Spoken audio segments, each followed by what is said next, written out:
Buenas noches, soy Karen Fernández y en nombre de todo el equipo de TVX les doy la bienvenida a Foro 1, el espacio para el pensamiento crítico aquí en TVX. Con el 99.11% de las actas escrutadas para la Asamblea Legislativa, ahora es posible que hablemos de una nueva configuración en este órgano, la Asamblea Legislativa. Los datos hasta el momento nos dicen que Arena ha obtenido 34 diputados, el FMLN 31, gana 11, el Partido de Conciliación Nacional 6 y el Partido Demócrata Cristiano 1. Está pendiente todavía que se defina una plaza para un diputado en el departamento de San Salvador. Bien, el tema de esta noche: nueva configuración de la Asamblea Legislativa. Quiero presentar a nuestros invitados. Nos acompaña Roger Blandino Nerio, diputado electo por el departamento de San Salvador en representación del partido FMLN. Bienvenido a Foro 1. Buenas noches, Karen. Un gusto muy grande estar compartiendo este programa con usted y con su invitado y para poder informar de manera adecuada a toda la población. También nos acompaña Juan Valiente, diputado electo por el Departamento de la Libertad en representación del partido Arena. Bienvenido a Foro 1. Buenas noches, Karen. Buenas noches, Blandino. Es un gusto estar aquí, una gran oportunidad para conversar con el pueblo salvadoreño sobre estos temas. Bueno, nosotros estamos en vivo, así es que a ustedes les invitamos a participar a través de redes sociales, @expresatvx, etiqueta Foro 1. Nuestros invitados, ambos son rostros nuevos para la Asamblea Legislativa, así es que tenemos que plantear una pregunta base. ¿Cómo garantizan que su trabajo al interior de la Asamblea Legislativa será efectivo dentro de esta instancia y cómo se cambiará la percepción, que es muy crítica, de la población con respecto a este organismo? Esta es la pregunta de fondo que queremos solventar en esta noche y esperamos darles los insumos a todos los que están pendientes de nuestro espacio precisamente para poder contestar esta gran pregunta.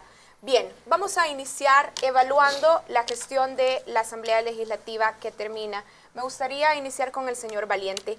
¿Qué evaluación hace sobre el trabajo que realizó la legislación que va a finalizar este próximo 31 de mayo? Bueno, yo creo que la fracción que va terminando, la legislatura que va terminando, en términos generales tiene varias deudas con los ciudadanos. Una de las principales deudas tiene que ver con la transparencia. Lo que los ciudadanos esperan es ciertamente total claridad sobre las cuentas y sobre las acciones del Parlamento. Y yo creo que en ese aspecto, unos más, unos menos, pero en general hay una gran deuda de la legislatura en su conjunto. Adicionalmente, creo que también hay una deuda en términos de concertación.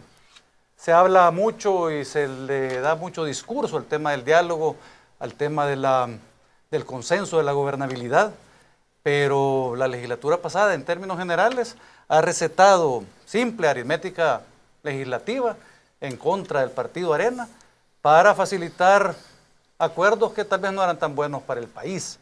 Habrá que preguntarse cómo han logrado que un partido aparentemente de derecha como Gana voté consistentemente con el FMLN. Bien, o sea que esos son los dos temas que yo creo que tengo. A ver, vamos a precisamente hablar sobre la configuración y la toma de acuerdos que se realizan en la Asamblea Legislativa. Pero mientras tanto planteo la misma pregunta para el señor Nerio. ¿Qué evaluación hace sobre el trabajo que realiza la gestión de la Asamblea Legislativa que está por finalizar? Bueno, en primer lugar podría decir de que un foro complejo como es la Asamblea con 84 miembros no produce resultados con facilidad y sin embargo esta legislatura que termina le deja herencias importantes al pueblo salvadoreño. Por ejemplo, la ley de medicamentos es una cosa decisiva para el futuro de la salud del pueblo. Leyes que reivindican derechos de las mujeres que estaban siendo escondidos, invisibilizados, están siendo ahora reivindicados desde el punto de vista legal.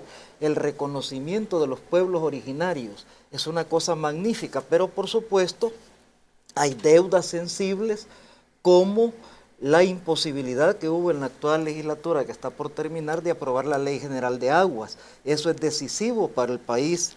El tema de la ley contra la minería metálica, que es decisiva para el futuro del país. Y lamento discrepar con don Juan en el sentido de que si hay un órgano que ha desarrollado niveles de transparencia importantes es la Asamblea. Hoy cualquier ciudadano puede ver en la televisión legislativa las plenarias de punta a punta, cualquier ciudadano puede ser testigo de los debates, de los trabajos de las comisiones en sus jornadas ordinarias, es decir, hay un avance sustantivo que ya lo quisiera ver yo en la Corte Suprema de Justicia, por ejemplo. ¿Será que avanzaremos, por ejemplo, en que algunas reuniones especiales, por ejemplo, las reuniones de la Junta Directiva, también puedan ser transmitidas a través del espacio específico que usted mencionaba, televisión legislativa? Esperaría que avance mucho más que eso la Asamblea, que se fortalezcan las oficinas departamentales también de la Asamblea Legislativa, que el vínculo con la ciudadanía sea mucho más amplio, mucho más profundo y diverso para poder ejercitar un diálogo permanente de ese primer órgano del Estado con los ciudadanos y sus distintos sectores. Bien, ahora como ambos van a entrar en este nuevo periodo de la Asamblea Legislativa, también me gustaría saber cuáles son sus retos y cuáles son los temas en agenda que son prioritarios para ustedes, sobre todo teniendo en cuenta aquellos temas o aquellas deudas sensibles, como decía el señor Nerio, que han quedado pendientes en esta legislatura que está por terminar. Señor Valiente.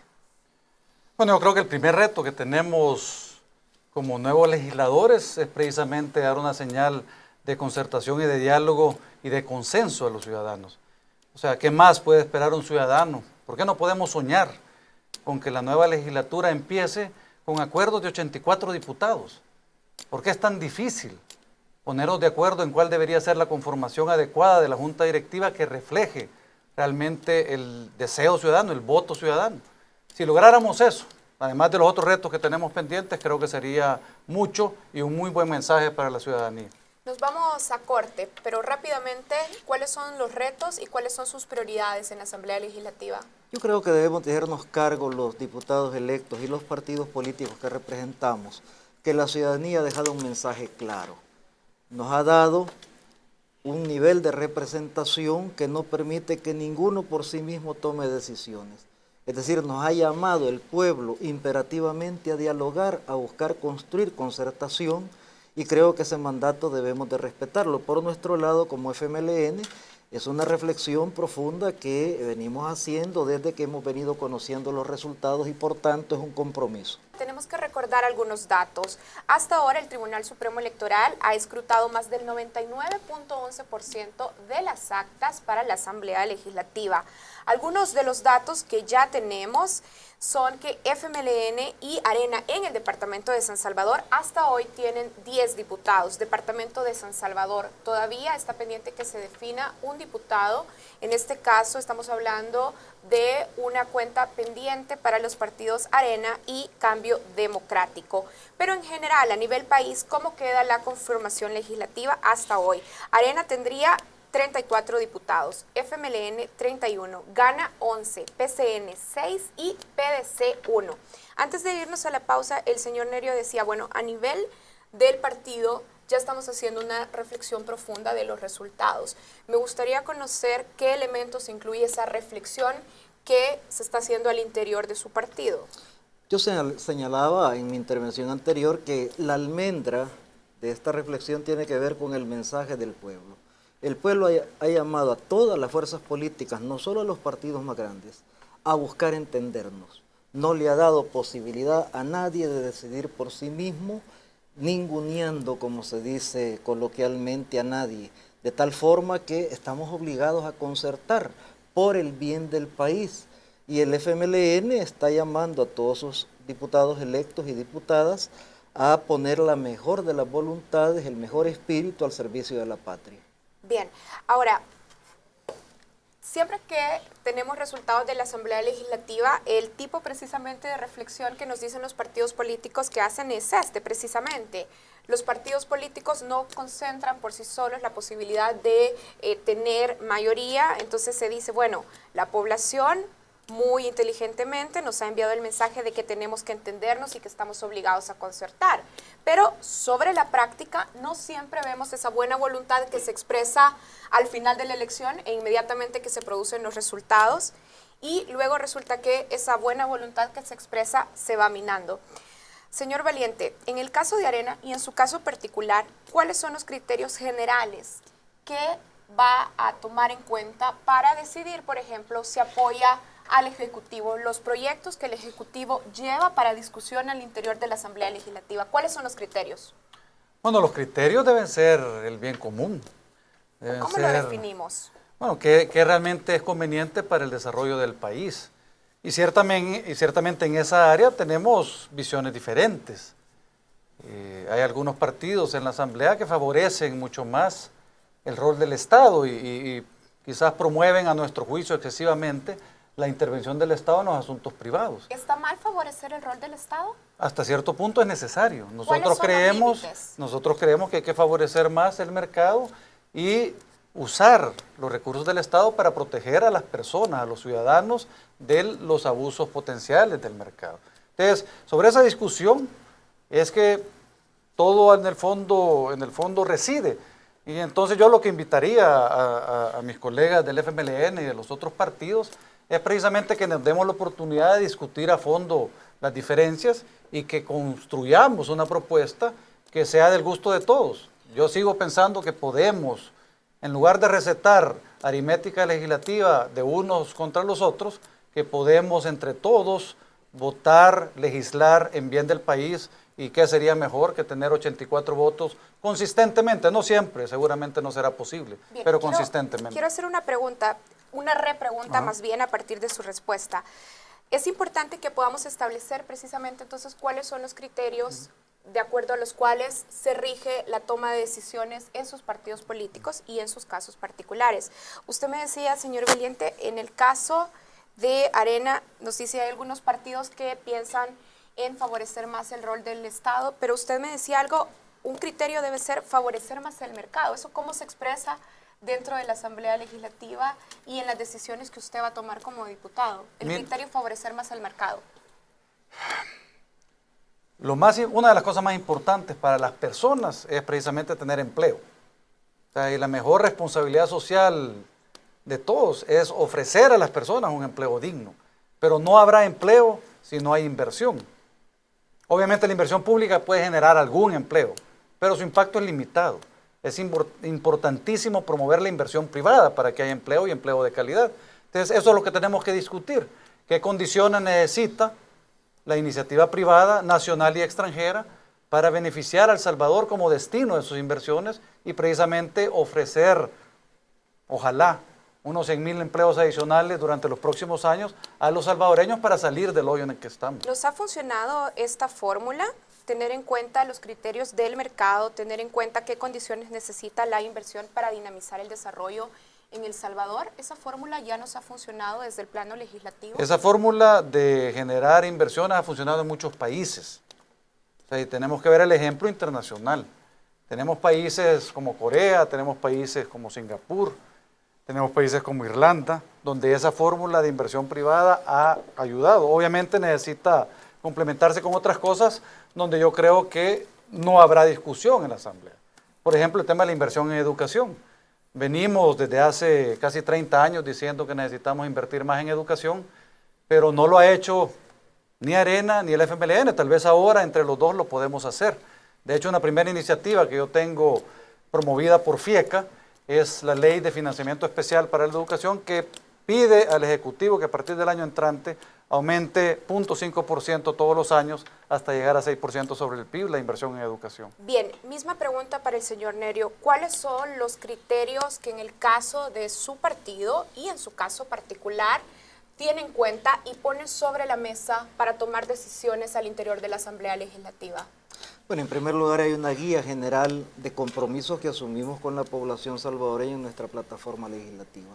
Ahí están plasmadas las ideas que queremos desarrollar en la nueva legislatura y tienen a la base un criterio fundamental que es el bien común de la población salvadoreña. La misma pregunta, ¿cómo se define el bien común para ustedes? Con procesos que permitan elevar la calidad de vida de las personas, enfocando un énfasis especial en los sectores más vulnerables.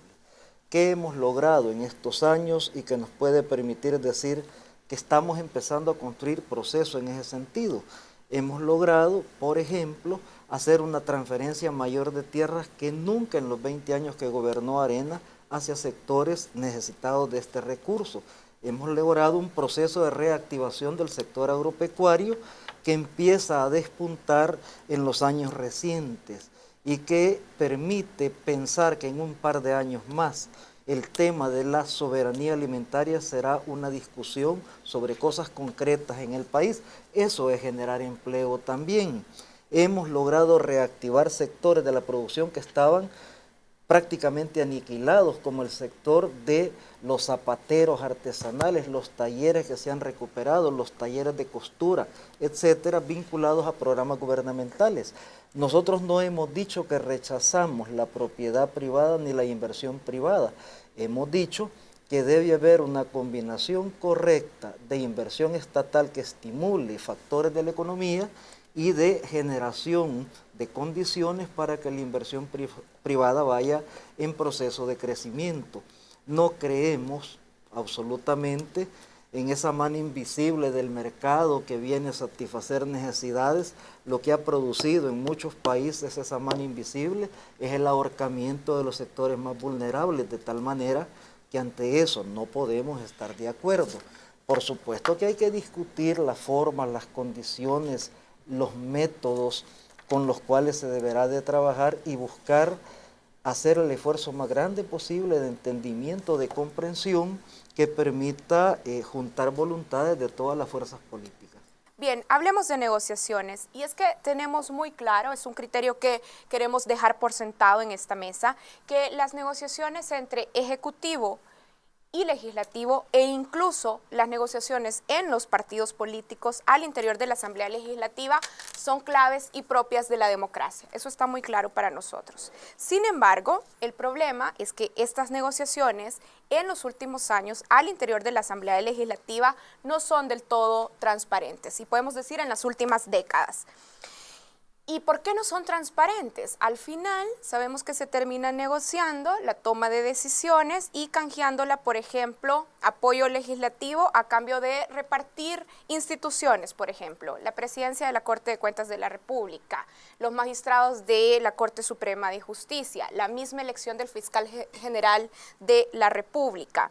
Ahora, ¿pueden ustedes asumir el compromiso de erradicar esa dinámica? ¿Cómo se hace? ¿Cómo se erradica esta práctica? Señor Valiente, iniciamos con usted. Bueno, yo quisiera antes responder un poquito a lo que dijo mi colega diputado electo, y es que el bien común no se... de visión, que era lo que discutíamos en el Yo quiero tener la oportunidad de responder a la definición que él hizo de bien común. Por favor, adelante, adelante. Y entonces yo lo que quiero decir es que el bien común no se construye ni se beneficia quebrando al país. Ninguna familia, ninguna empresa, ninguna institución, ni ningún país sale adelante gastando más de lo que tiene. Yo creo que los ciudadanos bien saben lo que significa topar la tarjeta de crédito y tratar de salir adelante. Tampoco se beneficia ahuyentando a la inversión privada. De hecho, tienen el caso de Selenel, que fue una mala solución. Y se fue del país una empresa privada como Enel, experta en la producción de energía geotérmica. También se fue Maseca. Tenemos ejemplos claros de lo que está pasando en el país. Habla de haber recuperado la agricultura, solo le pido que vaya a ver las fincas de café. Están deshechas, destruidas, y no hay trabajo para la gente. Hablemos de la industria. Los índices están cerca de la recesión.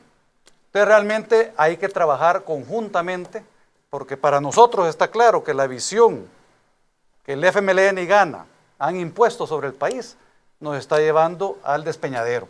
Ahora, ¿cómo hacemos para que las negociaciones sean transparentes? Yo creo que lo que hay que hacer es abrir las puertas. Abrir las puertas de las cuentas, abrir las puertas de los asesores, abrir las puertas de las negociaciones, abrir las puertas de las sesiones de junta directiva. Hay que abrir las puertas y permitir que entren los medios. No como ha hecho el presidente Olivo ahí en el escrutinio final, que ha expulsado a los medios y los ha tratado a la patada. No. Hay que incluir a los medios para que todos los ciudadanos tengan derecho a la información, y así yo creo que nos va a dar un poco de vergüenza hacer tratos sucios o tratos oscuros, y con transparencia las cosas van a empezar a funcionar mejor. Bien, tenemos dos puntos sobre la mesa. Primero, en el bloque anterior estábamos discutiendo sobre la visión que los partidos políticos tienen en cuenta para tomar una posición y luego emitir votos en la Asamblea Legislativa. Y el otro punto que el señor Valiente mencionaba es ¿Cómo hacemos que las negociaciones, que son propias de la dinámica legislativa, pero que se vuelvan negociaciones mucho más transparentes? Señor Nerio, sus comentarios. Yo creo que es importante ubicar las cosas en su contexto histórico y en su devenir. ¿Qué era la Asamblea Legislativa hasta 1994? Era un sepulcro. ¿Quién sabía en este país qué era el presupuesto general de la República? ¿Quién sabía en este país cuándo se aprobaban créditos y para qué? ¿Y de qué manera estaban distribuidos? Eran secretos. Es la llegada del FMLN al órgano legislativo la que empieza a abrir puertas, la que empieza a generar procesos de inclusión a la ciudadanía. ¿Es necesariamente la llegada del FMLN o es más bien que se abre una nueva etapa a partir de los acuerdos de paz? Se abre una nueva etapa y llega a la Asamblea Legislativa una voluntad política interesada en ese tema. Todos los avances a los que nos hemos referido en materia de transparencia que hoy se vislumbran en la Asamblea Legislativa, con limitaciones, por supuesto que hay limitaciones, no existían cuando la derecha controlaba la Asamblea. Hay que estar claro de eso. Son avances sustantivos, cualitativos que se han venido produciendo con la irrupción, con el peso, con la fuerza del FMLN. Por tanto, a mí no me preocupa de manera exagerada las limitaciones que todavía ofrece el proceso de desarrollo. Es parte de esa dinámica y tendrá que avanzar a cotas superiores de calidad. Señor Nerio, el FMLN, la fracción del FMLN, asume la presidencia de la Asamblea Legislativa a partir de 2011. Sí. ¿Considera usted que durante este periodo ha estado libre la Asamblea Legislativa de negociaciones con vicios o negociaciones poco transparentes? Yo creo que si hacemos un esfuerzo de comparación con viejas formas de administrar la Asamblea, esto camina mucho mejor ahora.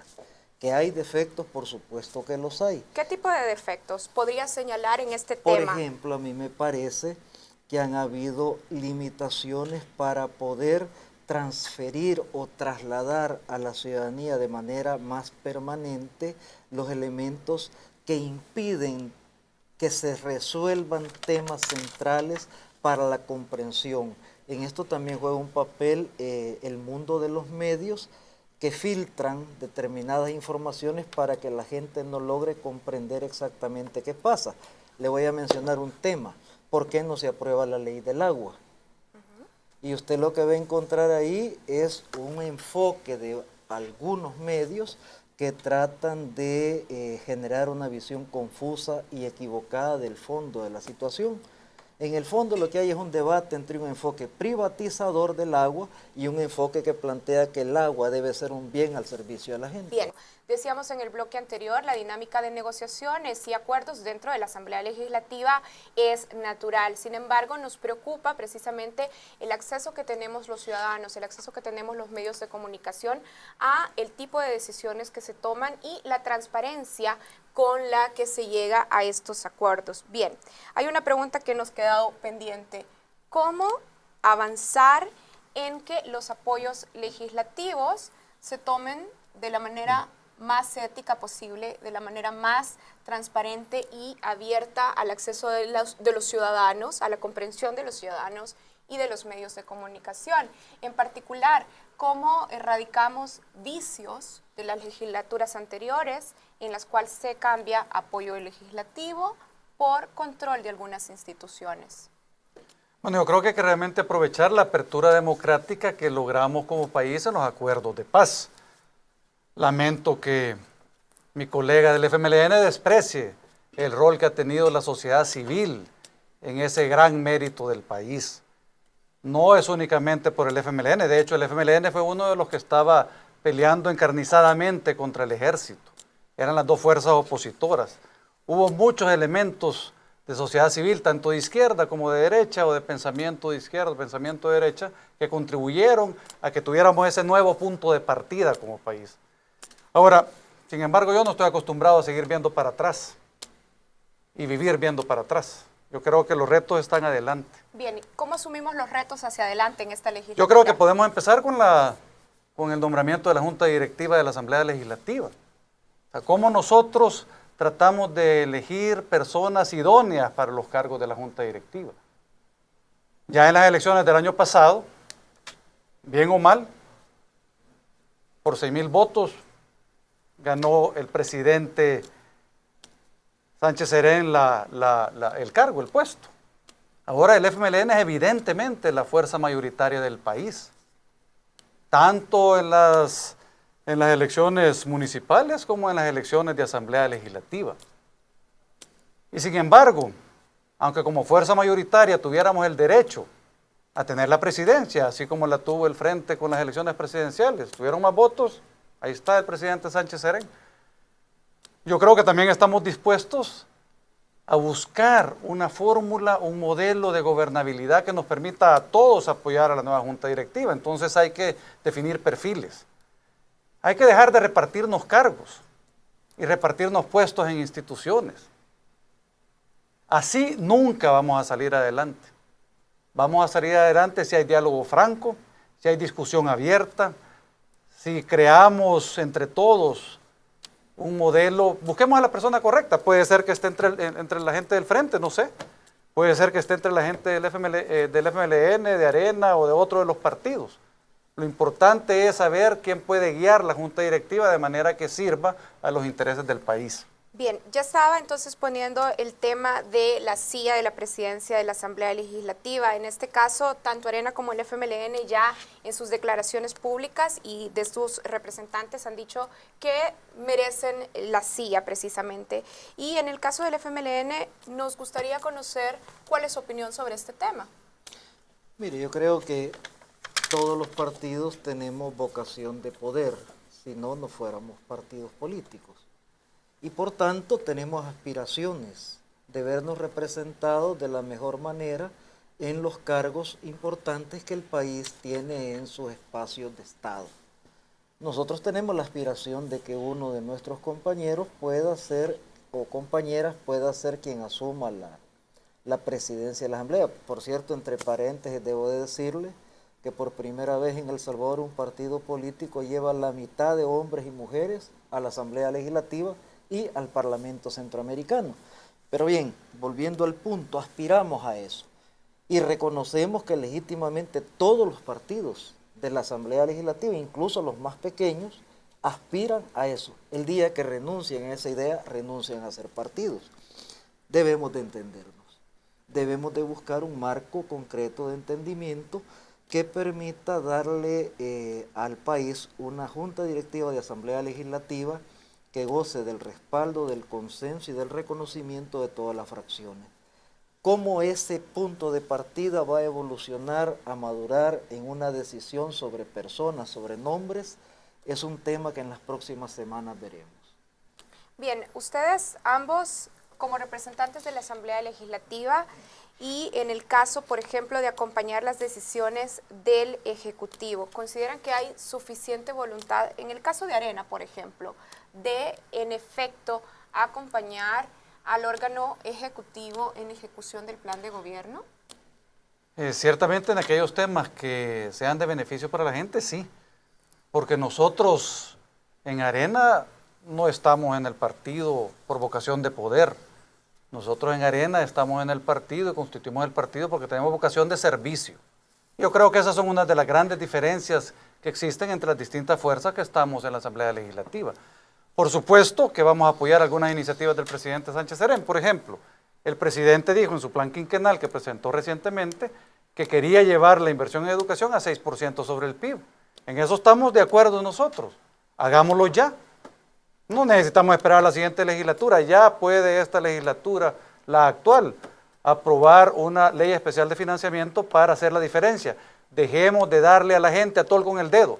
Hagamos las cosas que beneficien a la gente. ¿Cuál es el rol que visualizan nuestros invitados para otras fuerzas políticas dentro de la Asamblea Legislativa? El caso de Gana, PDC y PCN. Gana, 11 diputados, la cifra que tenemos hasta ahora, PCN 6 y PDC 1 diputado. ¿Cómo visualiza el rol de estas fuerzas? Mire, yo creo que una de las virtudes del sistema político salvadoreño es permitir la representación de grupos minoritarios. Tienen una opinión, es una ventana desde donde se mira el país y por tanto creemos que vale la pena ir al encuentro del diálogo, de la discusión seria con estos sectores y la búsqueda de entendimientos. No se puede despreciar a una fuerza política por ser minoritaria. Al contrario, creo que es la suma de esas voluntades expresadas orgánicamente las que configuran un pensamiento político nacional y por tanto debemos de buscarnos.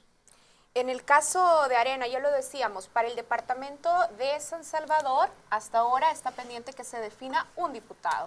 Este podría ser o para Arena o para Cambio Democrático. ¿Por qué Arena debería de tener este diputado? ¿En qué suma la dinámica legislativa? ¿En qué suma al país? En diferencia de que fuese el diputado Douglas Avilés de Cambio Democrático, por ejemplo. Bueno, ¿por qué? Porque así lo ha decidido el pueblo salvadoreño. Lo único que estamos haciendo ahí es respetando la voluntad del ciudadano, a pesar de todo el irrespeto que ha ocurrido en este proceso de escrutinio final, que ojalá que en otra ocasión podamos conversarlo. Pero esa es la voluntad del pueblo y así probablemente mañana ya sabremos con ciencia cierta que Arena tiene 35 diputados y debimos haber tenido más. Ahora, eso no quiere decir que lamente que Douglas Avilés ya no vaya a estar en la asamblea. Yo creo que es importante que haya representantes de otras fuerzas, de otros partidos que tengan otras visiones y que nos ayuden a generar este balance, siempre y cuando la oposición sea técnica, sea seria, sea basada en criterio firme. Y entonces se puede conversar y se puede construir conjuntamente. Si lo logramos con los acuerdos de paz, ¿por qué no lo podemos hacer ahora?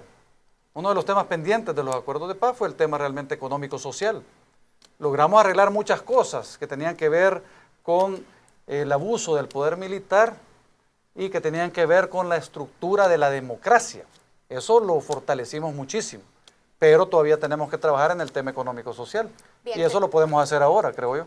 Tenemos preguntas a través de redes sociales. Eduardo Carballo nos dice: creo que el país quiere saber cuáles serán las nuevas leyes para combatir la violencia, que es lo que más nos preocupa. Señor Nerio, ¿qué es parte del planteamiento que tienen en esta pregunta específica que nos hace Eduardo Carballo? Leyes para combatir la violencia, ¿qué es lo que más nos preocupa? Dice su tuit.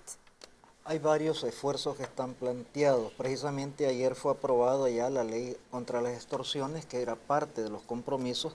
En el futuro nosotros esperamos profundizar esfuerzos que permitan fortalecer la Policía Nacional Civil, por un lado, y sus capacidades, fortalecer la capacidad de investigación científico-técnica a partir también de legislar sobre estos campos, buscar regulaciones que permitan un control más efectivo de procesos como el lavado de dinero en el país, que ocurre de manera muy común, muy abundante, además de el esfuerzo por desarrollar un plan verdaderamente de readaptación de aquellas personas que todavía son rescatables y que han cometido errores, que han cometido violaciones a la ley, pero que pudieran ser útiles al futuro si la sociedad y el Estado le dan el tratamiento adecuado.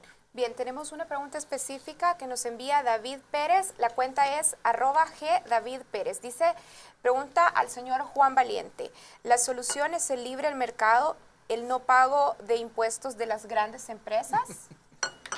Por supuesto que todos debemos pagar los impuestos que nos corresponden. Cuando uno habla de libre mercado, realmente no está hablando de no cumplir con las legislaciones. Yo creo que eso puede ser una mala concepción. Es importante que todos contribuyamos con lo que tenemos que contribuir, porque no hay otra manera de salir adelante que con desarrollo, y el desarrollo se fomenta en parte por la presencia del Estado, porque sin Estado sería un desorden.